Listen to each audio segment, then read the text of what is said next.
गतकाली संध्या समय रे गोटे बाइक सहित एक ऑटोर मुहांमुही धक्का हेबा फଳରେ 7 जन आहत होइछन्ति।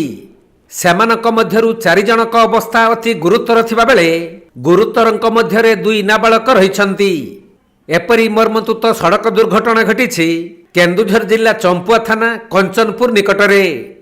मिलिथिबा सूचना अनुसार जयंतीनापुर गाँवर नंदन मुंडा तांको 5 वर्षर पुतुरा रकीकु नै रजिया ठारे हेउथबा फुटबॉल खेल देखिबा पई जाइथिले।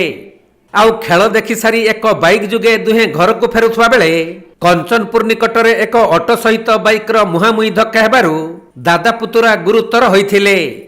सेपटे बाइक को धक्का देबा परे ऑटोटी भारसाम्य हराई रास्ता पार्श्वरे उलटी पड़िथिला। तेणु ऑटोरे बसिथिबा झोंपुरा गाँवर मोहम्मद रियाजुद्दीन और तांको 7 वर्षर पुतुरा मोहम्मद आसाद अति गुरुतर होइथिबा बेले अन्य माने आहत होइथिले। पर स्थानीय लोक माने समस्तंकु उद्धार करी प्रथमे चंपुआ डाक्तरखाना को नहीं भर्ती करिथिले। हेले अधिक गुरुतर मानकु पुणी केन्दुझर जिला डाक्तरखाना को स्थानांतरित करा जाइछि।